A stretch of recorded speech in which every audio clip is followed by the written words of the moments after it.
All right, time to talk to our good friend from the Omaha World-Herald, Sam McKewon. Good Tuesday morning. How are you? Pretty good. How are you guys doing? Not bad. This is the grind of camp. This is that weird week of in the middle of. We got excited to begin.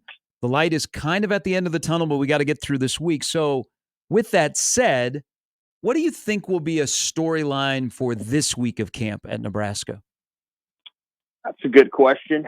I think you're probably going to see, right as the school starts next week. I think you're going to see just a heightened level of intensity, um, probably a sense of not good enough coming out of camp. I think you'll hear that a little bit, like we got to get going. It's time to strap in. All those things. I think that tends to happen at this point because guys start to lose their focus or they start to lose their joy in the grind of it. They're back in their houses, so they're not in the dorms, like hanging out together. And so you have to keep everybody's energy level and focus level up. So I think that's probably going to be it. Now they're going to have a scrimmage at the end of this week. And, at the end of that scrimmage is when you start making decisions about who's going to play where. And that would be I would say probably the first opportunity where you would say, the head coach is talking about who the starting quarterback's going to be. Now they could take that all the way into, Monday of game week, to throw off UTEP. I don't really know. So maybe they do that. I'm not sure what they'll do, but, I think there's an opportunity there starting Saturday and then going forward to name your starter. Sam, I keep hearing about the emergence, and maybe emergence isn't even the right way to say it, but just where Rahmir Johnson is health-wise, having what is being considered his best camp, looking as good as he's ever looked, and going to be a major contributor of this running back race. How do you assess not only the running back race, but where Rahmir Johnson seemingly currently stands, and are you surprised at all? I don't know. I wouldn't say I'm surprised. I think that, if you're looking for the player who's probably the best pass blocker and knows the offense the best, it's probably Rahmir. And the other thing you heard is, they want to make big plays. And, I don't know if Gabe Ervin and Emmett Johnson are going to make larger plays than Rahmir Johnson can. They're looking for somebody who can hit a home run, who can make one cut, make another guy miss, and go to the house. And I don't know if that's Rahmir either. Rahmir is a downhill runner. He's actually a physical runner for his size. He has never been a guy that's really gifted at, moving laterally while moving forward. He doesn't bounce runs naturally. I wouldn't necessarily call him like springy, but I would say that he runs very hard, and he gets downhill in a hurry, and if you can crease one, he can take it home. He can get out in front. That's why he makes a good kick returner. He's a one cut and go kind of guy, and so I think there's a chance that he's out there for the first snap, but I think all three of them are going to play, and Nebraska's. I think the day's probably going to come for Rule where he's going to be like, all right, two backs, we're going to rotate them. Each one's going to run for 700. We're going to be really good there, but we're not going to turn this into let's try this guy and let's try this guy. I think they're still in the let's try this guy stage of that position. You're going to see Dante Dowdell get some carries. You might see Quentin Ives get on the field. I do think there's a point where when you get good enough, you stop screwing around with that stuff, and you're just like, you know what? We're good enough. We're going to win games, and we have to live with the fact that some people may not be happy. I think they're still at a point where it's like we don't know exactly how good our top end guys are going to be, and so we got to make sure that that everybody's with us, and that we're going to play 8 receivers, and we're going to play 4 running backs and 4 tight ends.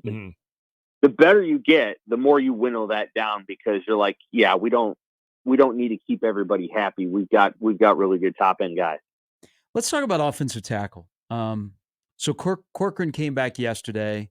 I think he's kind of on a pitch count, which is fine. Gatula's getting reps. Segrin, who Rule talked about last year, he would just subtly drop like guys that were off the radar that were caught his attention. He mentioned him a couple of times last year, and people are like, the kid from Takema or from Nebraska? Yeah, you know what I'm getting at. So I do. and now we know that Kanak is backing up Benhart on the other side. But I look at this situation, Sam, whether it be an injury to Teddy, injuries to Corcoran, an injury to Benhart, couldn't we have seen this issue coming when it comes to that position at Nebraska? If we go back, Scott has a couple of guys in his recruiting class that are starters on this offensive line at the tackle position. But man, there's Alex Kahns out there. There's Matthew Andersons. Couldn't we have seen Nebraska's issues with tackle depth, experienced tackle depth coming for 2024? Yeah, I think absolutely you could. And they've had these issues for a while now. It's probably what's kept Corcoran at tackle. When at the next level, he might be a very nice interior lineman. So, I think absolutely you could. Over the years, they've missed on, or they've had some guys that they chose not to recruit, that went to other schools, chose not to recruit, but like they decided they wanted somebody else. I think of Alaric Jackson, who went to Iowa and is now in the NFL. Good I thought there was Marcus Embo, who was basically committed to, Nebraska did not accept his commit. He goes to Purdue. There's been a few others too. Now that said, they've recruited some good linemen as well. Teddy Prohaska is a really bad luck case, and you feel for him. That's a player that you obviously want to develop, and he has a lot of skills, and he's really smart. And he's just had a lot of knee injuries, and so that's tough. Yep, they've missed on some other guys, and it's a unique position. So you have to recruit, and you've got to develop it in a certain way. And right now, I think they feel Gunnar Katua is going to be a tackle, and I think they would love to see Grant Bricks. But Grant's just got here, yep. And Gunnar is a redshirt freshman, and so it can be hard to throw those guys out there. Now, once you get them out there, they can play for a long time. So if you look at the records for starts, you see Jeremiah Searles, you see Brendan Hymas, and you see Bryce Benhart. Once you get those guys out there, they stay healthy, and they can stay healthy out there. It's a little bit less of a meat grinder out of tackle, and so that's what they're hoping for. Is that eventually they get Teddy healthy and he can stay out there for 2 seasons. He'll probably have 2 seasons left now. And then you hope the same for Turner, that once he gets out there, he's healthy for the entire season. And once Gunnar gets the job, he's out there and he's out there for 3 years. Like that's kind of what you're hoping for at that position, but it takes time to develop it. And incidentally, same thing at corner. Once you get 2 corners, boy, you just love to keep them out there. And if you look at the guys that lead the snap counts on offense and defense almost every year, it's a tackle or it's a center, and it's the corner. And so those are positions that are premium positions in the NFL, because once you get them, you keep them and you don't move them around a lot. I know there's a lot being made over the last 24, 48 hours we were just talking about this with, the scrimmage being closed to visitors other than Tom Osborne. We've had, Matt Rule even talking afterwards on Saturday and mentioning that he was tired.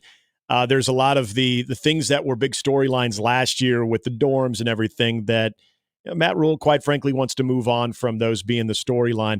When you look at what is the tone that's being set right now by the head man, do you think there's either legitimate frustration with maybe how certain things have gone, or do you think that this is a calculated approach of how they move on from year 1 to year 2 and just really look at what needs to be done on the field, and that is winning football games? I do think there's a calculation to it, and I also think there's just a lot of urgency. It's a big season.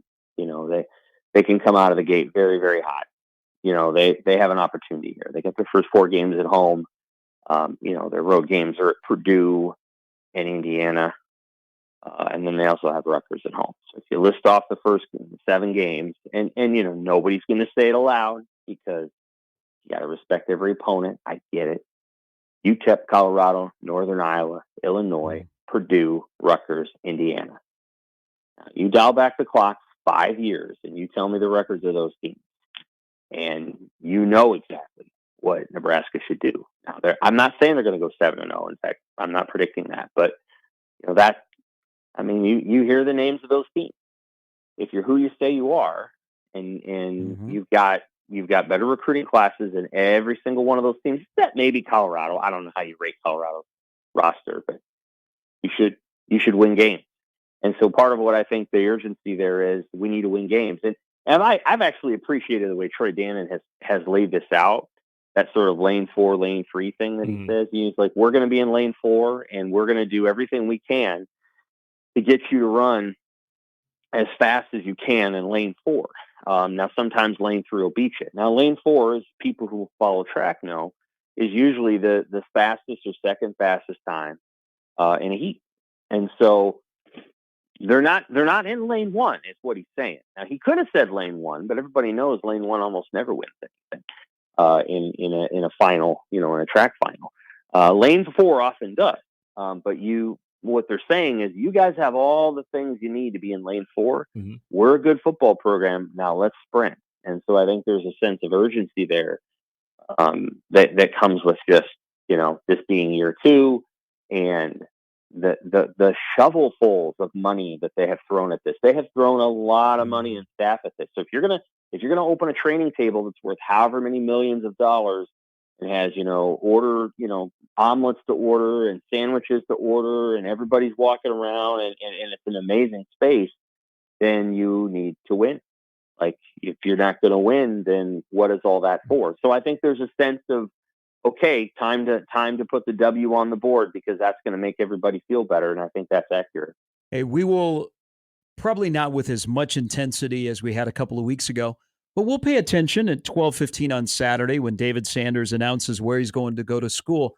When he ultimately decides where he's going, and I think Tennessee is in a good spot right now, what will be the reason why? And then if he doesn't choose Nebraska, which I don't expect, why don't you think he chooses Nebraska? Because Nebraska hasn't won yet, and because Tennessee just put a offensive tackle in the first round of the NFL draft, either last year or 2 years ago. It's about the NFL for these guys, and you're going to hear a lot about NAL deals and this and that, and there's one media organization that's pretty concerted effort to talk about NAL because they got, part of their business strategy is wrapped up in it. B, don't tell me about NAL when this revenue sharing thing is coming. We don't know that. There's no way you can tell me that somebody's getting millions and millions of dollars from boosters when there's a settlement out there that is going to limit every single deal over $600 to a NCAA board review. Now, I understand that, they're going to take it to court and they're going to win because free market, whatever. Nobody can predict what courts will do. No one knows. Courts are, I'm not trying to be political when I say this. Courts can often be very capricious. Like, we're no longer following much of the standard on a lot of different things. And so, I don't know that there's going to come a day when they go to court and they say, why can't we stay in college athletics for 12 years? And nobody knows what a judge is going to say. So nobody really knows how this is going to turn out. Me personally, I don't think that you should have rules where people can just pay somebody millions of dollars for doing absolutely nothing at all. Other people disagree with me because free market. I mean, they're libertarian experts. That's fine. But the point is, you can't tell me that David Sanders is going to make $12 million over the next 3 years when you have a revenue sharing agreement in place that is going to limit those deals from happening. And so if he's been told that, and I've read that, then he can believe whatever he wants to believe. But the chances of that happening are limited by this settlement, and we just don't have answers to that. So my sense is it's probably about the SEC, and it's probably about being close to home and going to the NFL and all those things. Nebraska can cure that by winning. If they win 8 or 9 games this year, then the day's going to come in early December when he's really going to have to make a hard decision, and it's going to be a little tougher to make on that day. He picks Tennessee on Saturday, which I expect. But then as the season goes on and Tennessee wins 8, Nebraska wins 9, it's going to be harder. You're going to hear a lot about NIL, and you're going to hear, well, if only Nebraska had $30 million in NIL. There's a good chance that 1890 goes in-house as a marketing agency once this settlement passes. And the idea that you're just going to you're going to have $23 million to share in revenue, and then you're going to have another $30 million is not a realistic vision. And I know people keep talking about it, and I get it, but again, and I know what the lawyers are saying, and I know what the boosters are saying. I don't really understand why the collectives want to be more involved and why they want to spend millions more of their own money to buy these players. But, ego, I don't know. It doesn't make much sense to me, but that's the thing that was the hue and cry that went up a couple of weeks ago. So that's a long answer, but that's what I think is in play. And by the way, loved your piece on all of that with the uncertainties and trying to get clarity. But I want to go back to something you just brought up about if David Sanders or anybody else here in the next months that would be a high priority get for Nebraska says no, and it's because I would agree. The winning at some point has to come, but also the NFL aspect, which the two aren't mutually exclusive, obviously. No, they're not. If Nebraska is to start winning these battles, and it's because of one or the other, because of being able to put guys in the NFL, or they're winning an amount of games that is significant, where do you think this program is closer to right now? Is it getting at least notable guys in the NFL to where you can point back to that, or do you think it's being able to win a significant amount of games that you can also point to that and say, hey, now this is what it looks like? Potentially, perhaps. I think if you win games, there's a correlation, maybe Sure. There's a causation between winning and your players getting picked higher in the NFL draft, and so I think there's an opportunity after this season, if Nebraska wins 9 or 10 games, to have a very successful NFL draft class. Mm-hmm. We'll just have to see if that happens. For what it's worth, again, I think Sanders is a fine player. He looks very good on tape and all the rest. You don't want to overinvest if we're talking revenue sharing here, and you have these athletes for a limited amount of time. You do not want to overinvest in an offensive tackle that's going to take at least a spring and maybe an entire season to fully develop when you have wide receivers who can be good right away. Now that's me talking. Mm-hmm. And I'm really curious once the time comes to ask Rule about, well, how are you guys gonna plot this all out? How are you gonna decide who gets more money and who gets less? And I would not put offensive tackle at the top of the list. In the NFL, it's different because again, they can play for you for 14 years, and offensive tackles have shown a tendency to not want to move. They want to stay in one franchise and just stay there. But it's different in the NFL. You're only going to have David Sanders for 3 years. And so you got to think about how you're going to pay the guys out, and you don't necessarily want to do it the same way as the NFL. But, the NFL draft will help. I think Nebraska's had kind of a drought there, and hopefully they're able to, for their sake, to put some more guys in the NFL, and as a result, get better players. Right. And we'll see what happens. Yep. Sam, great stuff. I appreciate it. Have a good week. We'll see you in Lincoln periodically this week.